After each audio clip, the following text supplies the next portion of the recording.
Hello and welcome to another episode of Jigawa in Focus. I am Sumaya Abubakar. In the heart of Nigeria, a significant transformation is on the way in Jigawa State, where a groundbreaking initiative is set to revolutionize agriculture and spur economic growth.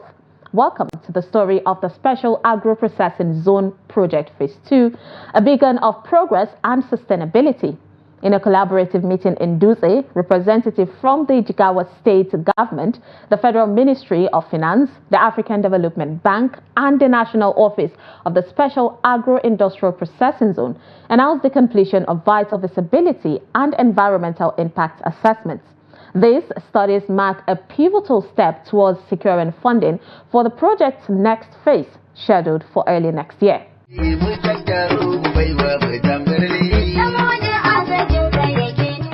We're here on a special mission looking at the preparation mission for the Special Agro-Industrial Processing Zones program in Nigeria. So this is the second phase that the government of Nigeria, the African Development Bank, the state governments and our partners are looking to implement. So we've already started the implementation process for the phase 1 states, and now we're actually on a project preparation mission to identify the states that are going to go into phase 2 of the program. And Jigawa State is one of those states that we're visiting today. We've been to a few other states, and we're happy to be here today. So we're very happy. I mean, we've got programs. My colleague, Mr. Tabi Karikari, is working in Jigawa already on the NAGS program. So this also is just coming in to also complement what is being done in the state. The state is doing a lot already. And from the feasibility studies that the consultant submitted to us yesterday, they are ahead of time.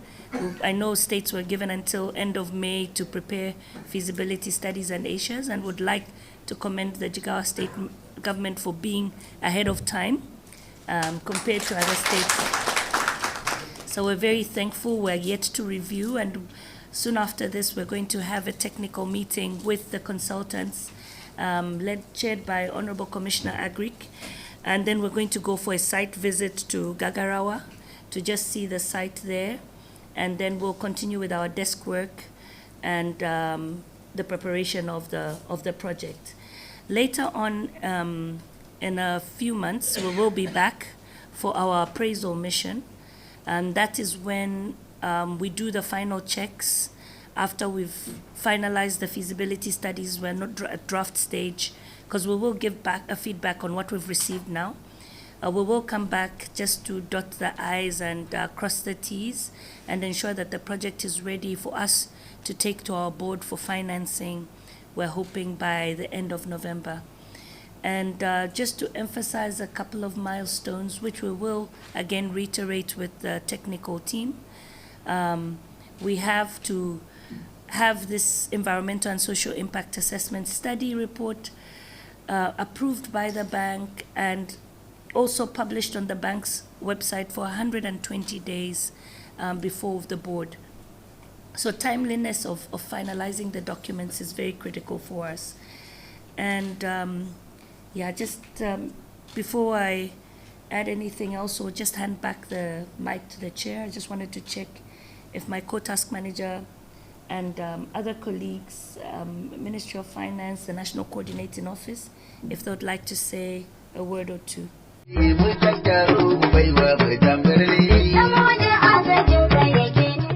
Jigawa's forward-thinking approach is further evidenced by the ongoing development of the Gagarawa Industrial Cluster.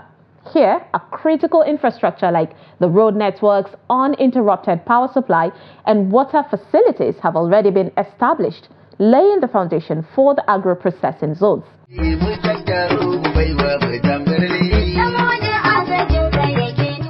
Assalamu alaikum wa rahmatullahi ta'ala wa barakatuh. On behalf of the people and government of Jigawa State, I want to welcome this powerful team to the new world.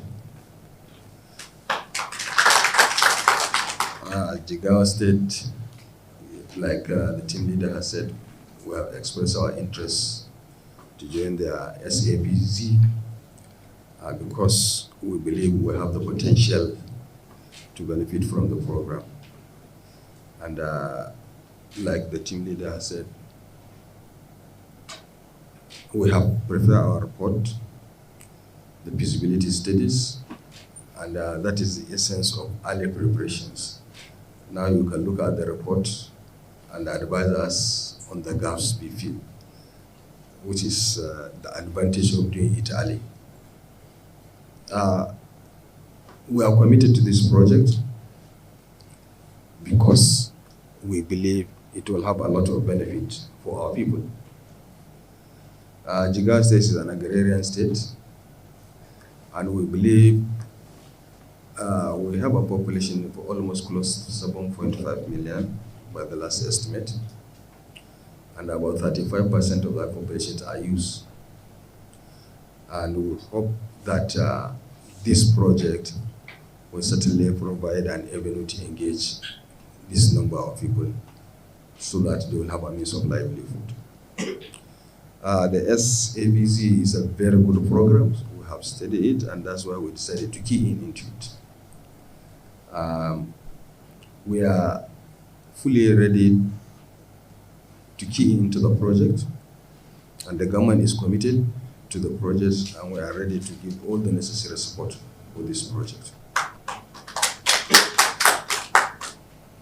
I'm sure the technical discussions, whatever you will be discussing with our team, and they will show you how far we have gone in the preparations. Like I said, it's a private sector driven project, and that is why we decided to take you to Gagarawa. Gagara is an industrial cluster. It's a site we have put as an industrial cluster. We have 24 hours light in that place. The infrastructure are ready, and we are doing that industrial cluster in collaboration with the Manufacturers Association of Nigeria. That is to show the involvement of private sector. In fact, the site is just coming up, and you see some buildings have started taking off in that place. And we want to make it a full industrial cluster. In addition to the companies and factories, that there will also be a common services in that place. So you don't need, as a factory, if you need a welder, you need to go somewhere, or if you need as a toner, or you need, all the common services will be available in the industrial cluster. So all the factories will enjoy those common services. And this is to make it more efficient and effective. So that is what we have in Gagarawa, and all other, if we need, we have also other training institutions, agricultural training institutions, and so many other things that you may need to see. And we have also about 7 skill acquisition centers that are fully, if you need to see some of them, you can see where we train, use on various skills acquisition. So just to tell you some of the facilities we have on ground, which I'm sure the technical committee will further brief you on this. And whatever correction you feel we are going to do, just let us know, and we'll just consider it done. Whatever observations you are going to make on this, on our preparation, whatever it is, just consider it done. Once we mention it, just consider it done. Because we feel committed to this project, and why we are committed is because it will benefit our people. So once again, I thank you very much for the visit, and also want to thank the African Development Bank for agreeing to accept our expression of interest to join this project. And we also want to thank the Federal Minister of Finance for all the support, and because they are the one pushing this. And again, the National Office of SBZ for all the technical support and advice they have been giving us in our course to join this project. So once again, I thank you so much for this visit, and I want to assure you that Jigawa State will do all that is required to ensure that we are in this project. Once again, thank you very much, and I wish you a very fruitful discussion.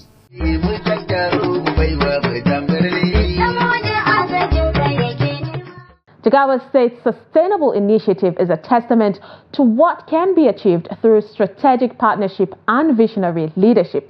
As Phase 2 of the Special Agro-Processing Zone project progresses, the promise of a more prosperous, secure and sustainable future for Jigawa and its people becomes ever more tangible.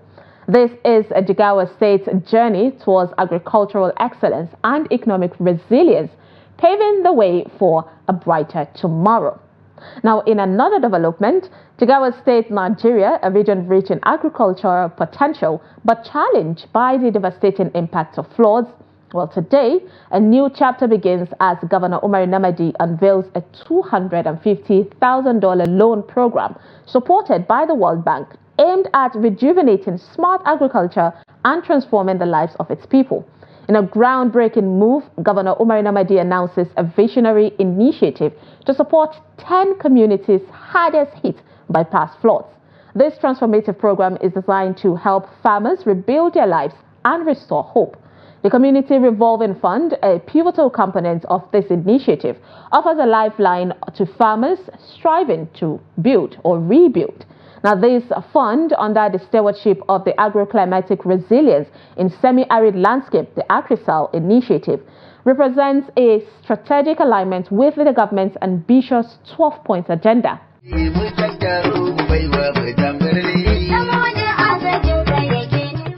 Your Excellency, today marked another achievement for Jigawa State, particularly in the areas of investment support to farmers groups towards climate-smart agriculture under the World Bank-supported project of AgriSal. The AgriSal project has secured the disbursement of 25,000 USD to the 10 communities in the state, namely Agufa, Auramu, Hansu, Gilima, Debi, Gamsarka, Enduse, Shapa, Safababa, and Gamafoy. The 10 communities were selected under the Hadija and Ringi watersheds to pilot the Community Revolving Fund Loan Initiative. Your Excellency, the CRF is meant to enhance agricultural productivity, food security, and rural development, which further aims at educating our farmer groups in climate-smart agriculture and access to markets, thereby increasing market linkages and value addition among community interest groups.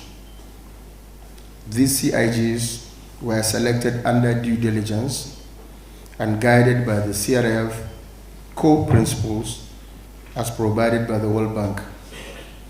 Your Excellency, you may recall that on the 6th April 2024, Jigawa State hosted the World Bank team, the Federal Project Management Unit of AgriSal, and Southern Piloting State of CRF mission to assess the preparedness of CRF implementation in the state.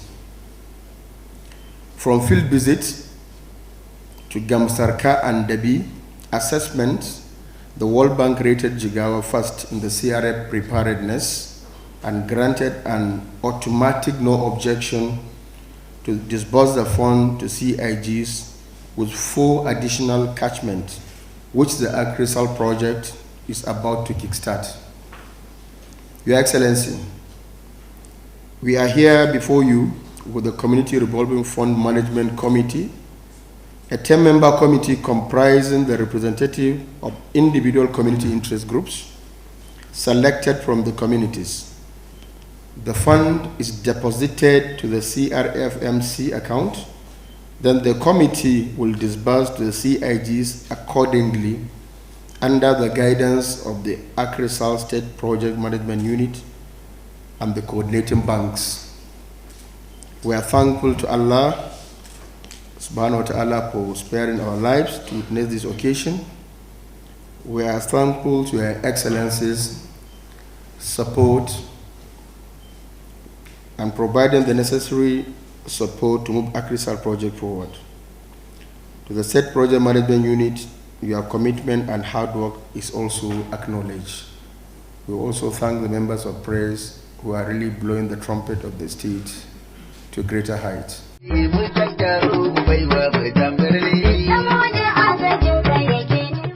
Yahya Muhammad, the project coordinator for Akrisal in Jigawa State, works tirelessly to ensure the program's success. His hands-on approach fosters trust and collaboration within the communities.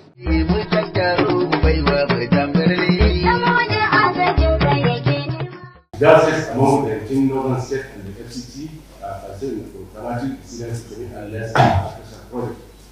As part of the sustainability plan, Akrisal project has allocated 10% of the total implementation fund, amount to the USD of $77 out of the total amount of $700 million to support household registered under community interest group CITs in 2,800 communities across the 20 Pacific states.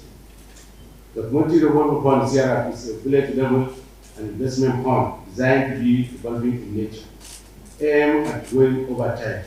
However, it is essential to emphasize that the fund is a loan, not a grant, intended to support viable stream community interest group CIDs engaged in production or other agribusiness enterprises. This group are expected to undertake investments specific in climate smart agriculture. The aim of utilizing the fund properly and paying it in good time enable the other community interest groups to benefit. Proper management of the community involving funds here by the communities serve as an innovative approach and effective sustainability plan, even beyond the lifespan of Akrisal project. For the purpose of piloting CRF program, 5 communities were selected from each of the 2 micro-watersheds of Ringin and Hadija. These communities include Debi, Chapar, Enduse, Oromo, Gilima, Anzu, Agufa, Yamakoi, Sapa, and Saka communities. And each community, 10 community internet groups have been screened and have been become eligible for the each community is eligible to receive $25 of 25,000 each, and community development fund management committees have been established in all these communities to ensure proper utilization of this fund. Jigawa currently lead among the 8 community development fund cooperating states, which include Yobe, Bauchi, Gombe, Kogi, Nasarawa, Benue, and Kebbi. This is why this launching is of utmost importance in Jigawa State. On this note, as we take pride in being the leading state in implementing the Community Development Fund program, I urge you all the beneficiaries to make judicious use of this fund. This will not only maintain our position as the first step towards this loan, but the actual implementation of the CRF program also ensure timely loan recovery for others for farmers to benefit. I sincerely thank His Excellency the Governor, member of the steering committee and the state technical committee of Akrisal, and all colleagues of the project implementation unit for making this grant a reality. Thank you and God bless you.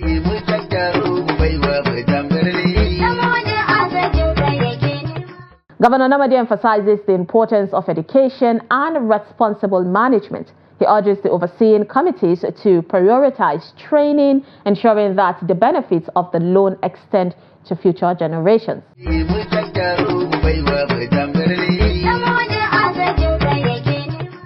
Today is also a very important day to us in Jigawa State, as we are launching this community revolving fund of Akrisal.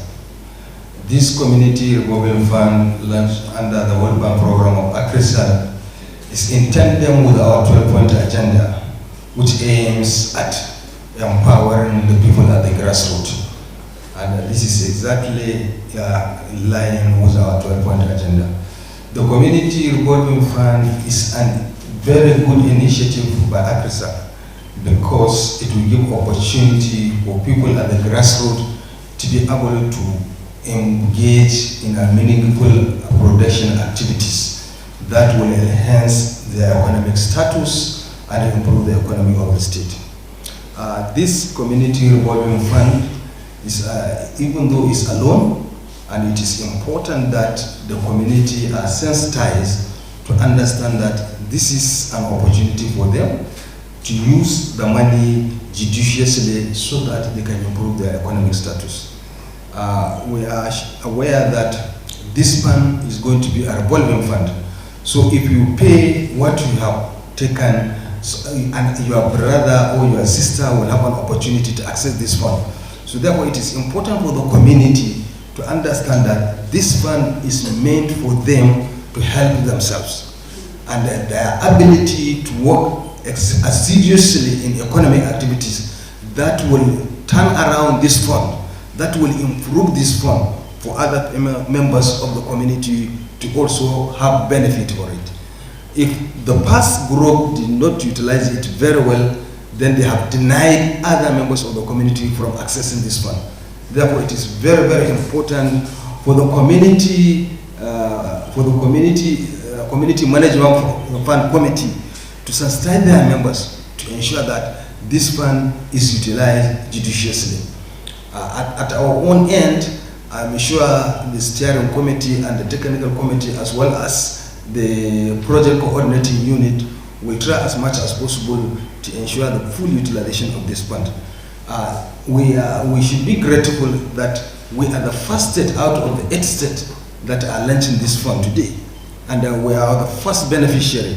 So we are supposed to be a living example for the others. Therefore, the confidence reposed on us by ACRISAL is something that we need to guard jealously.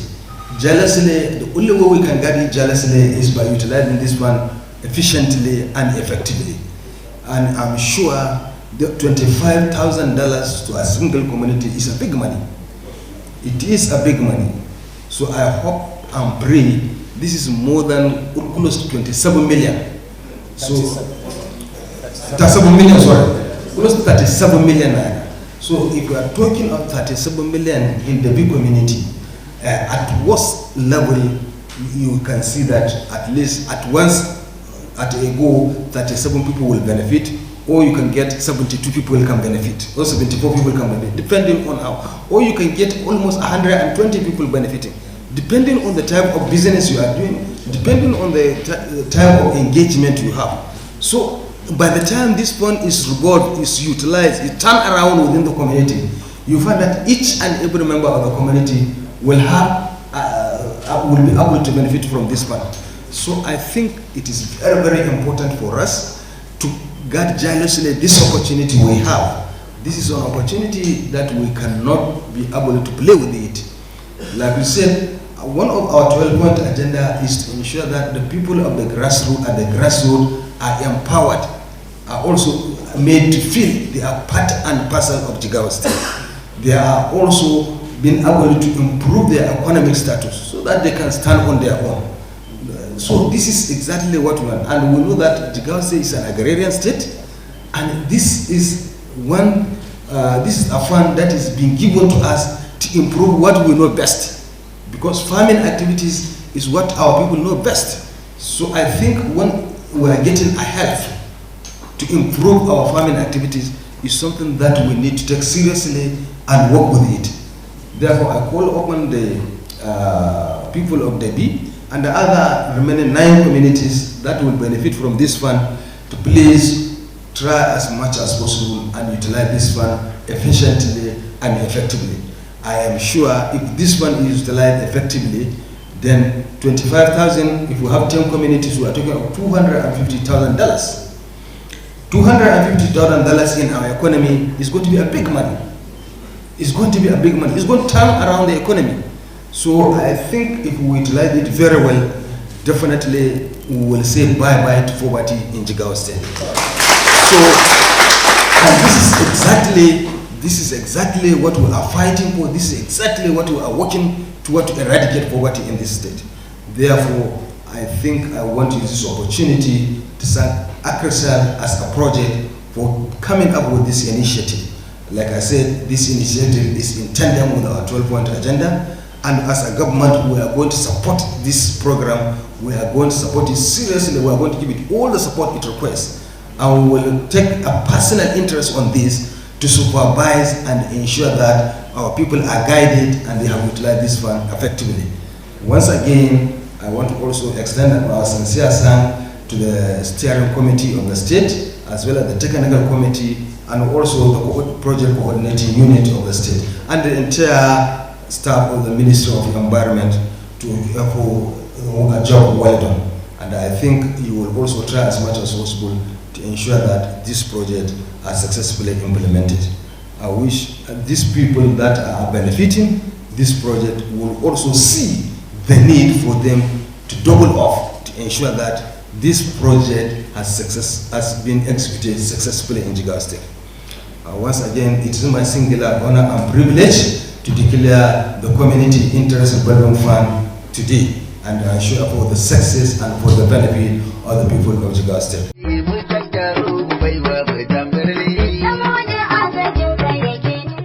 The story of Jigawa State is one of resilience, hope, and transformation.